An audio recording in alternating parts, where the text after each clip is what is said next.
He was happy for me. He never gave me any fucking thing about it, you know. But, and I think his wife, you know, I perceived that, you know, she was a little bit more like that. At any rate, and they were right. But, you know, and then everybody in Scientology, not everybody, that's a generalization. I'll give you people. Marty Rathbun, Susan Watson, Dave Pettit, a couple of RTC terminals people said, well, he's a 1-1 SP. Okay? In other words, trying to destroy my relationship with him, and it affected our relationship. 1-1 is a definition is covertly hostile. Hey man, I'm your friend. I really am. You fuck. You know, that's covertly hospital. Covertly hospital. And so one of the first things I did, I mean, you know, we'd stay in communication, but the further I got in, like that, and that's a loss, you know, let alone my family. You know, no, but my family, you know, shit, they don't fuck with me or anything, you know, but I've never been closer now that I'm out, you know, because they weren't into it. Everybody was totally respectful of me. Nobody ever said, you know, my mother said one thing once, you know, I just don't think it, you know, allows for the grace of God or something. That was something, you know, because she's big Christian thing. Of course, I whipped out the whiz book and I gave her the right answer and handled her, you know. But the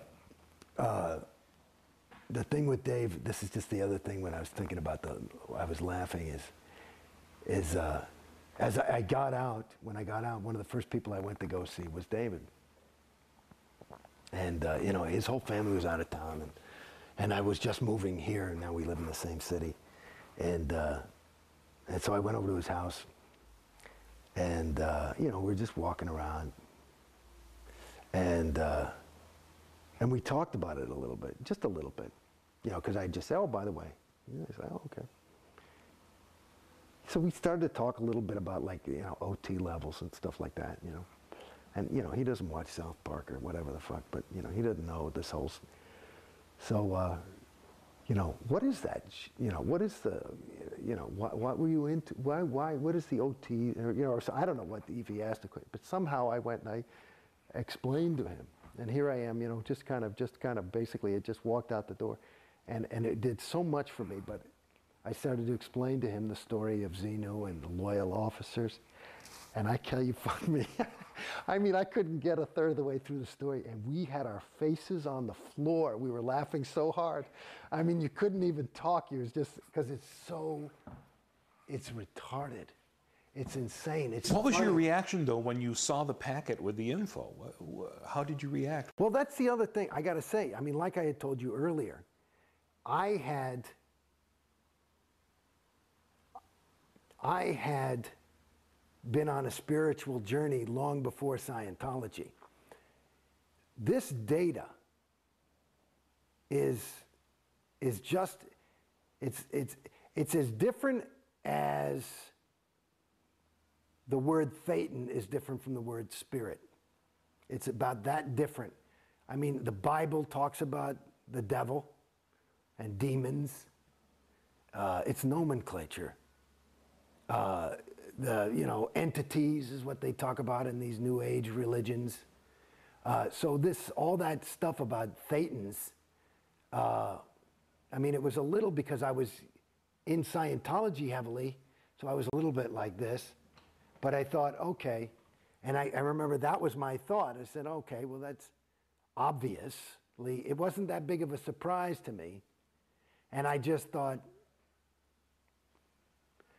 it's like one of those moments, now that I look back and really look at it, there was a moment where I could have woken up there.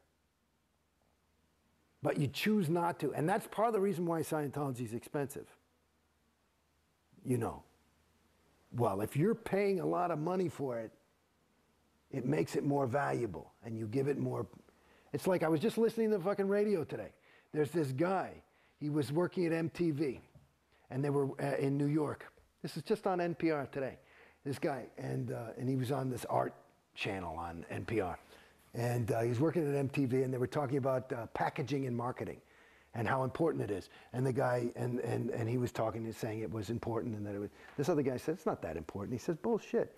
And they had a little bit of an argument, and he said, well, let me see, let me show you something. And he went, and he was in New York, and he went and he grabbed little garbage, and he put them in little plastic boxes, and he put a little stamp on them and dated them and signed the, you know, and numbered them, and he's selling them for $50 each as art.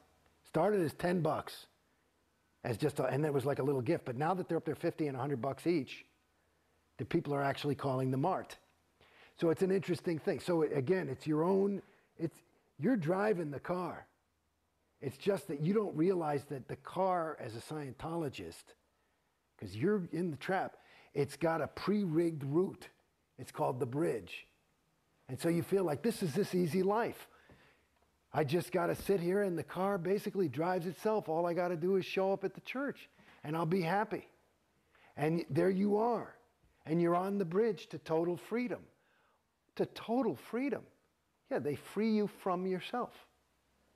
That's one of the brutally ironic things about Scientology when they have a slogan called "Think for Yourself." Yeah. And you find yourself thinking exactly what Scientology wants you to think, it seems. No, but you're doing it yourself. That's why it's pretty good. I mean, it's really insidious. It's quite, it's so bold and bald-faced that, you know, you just would never suspect it. You know? It's another, reminds me, you remember those, I used to smoke cigarettes. And so I was smoking cigarettes and I wanted to quit and I couldn't quit and I'm smoking. And then these new cigarettes came out from American Spirits. And I say, and they're supposed to be all natural, right? And the fucking thing on it, it said addictive free. And I said, bullshit. So I start smoking and I'm down to like 2 cigarettes a day. And I'm like fucking disseminating the shit out of these things. They're the best cigarettes in the world. And I'm telling everybody, these are addictive free. I'm hardly smoking at all. I say, look, it's addictive free. It says, that's not, it says additive free. I went right back to a pack a day. So it's the same kind of, you know what I'm saying? It's you know, you're playing the game by yourself. It's a mental. Well, I don't think it's fair to say by yourself, because it seems like this entire structure of Scientology has been built to funnel you onto the bridge and keep you on the bridge. Yes, yes, and those people that I suspect, again, I'm not an expert, and this is some of the things. This is one of the things that I can't fully confront yet. I can say that, in my opinion, that the lion's share, at least. Well over 99% of your Sea Org people are the truest of the true believers, okay? So they are really there they're trying to help you, and they'll not take no for an answer. It's like, you know, your son wants to touch the stove, and, you know, you're willing to physically stop him, even though he's sure that he wants to see that beautiful blue thing that's dancing there and touch it, right? And maybe even put his hair in it or something, you know what I mean? He doesn't know what fire is. They are willing to give their lives practically to keep you on the bridge, because this is for your own good. So, but they are doing it. That's just one individual, and that individual is doing his job. There's not a lot of them that need to be told to get up in the morning. They're on autopilot too, but the whole group is, it becomes, you know, this living, breathing thing. And the thing that I haven't quite confronted is, I can't quite see what the fuck anybody gets out of it. Like, you know, is COB, does he want $300 million? Is that what it is? Does he want $1 billion? And COB is David Miscavige. I mean, is that it? Is it just his power hard on? You know, or is it just insanity? You know, I mean, I wonder, is LRH, was he just crazy? You know, there are people, maybe he was an SP, you know, whatever. But I don't know. I mean, the jury's out for me. I haven't, like I said, I can't confirm. I don't see what the fucking, like, if I wanted money, I know for me, if I wanted $1 billion or something like that, I couldn't do that. That wouldn't be a way for me to,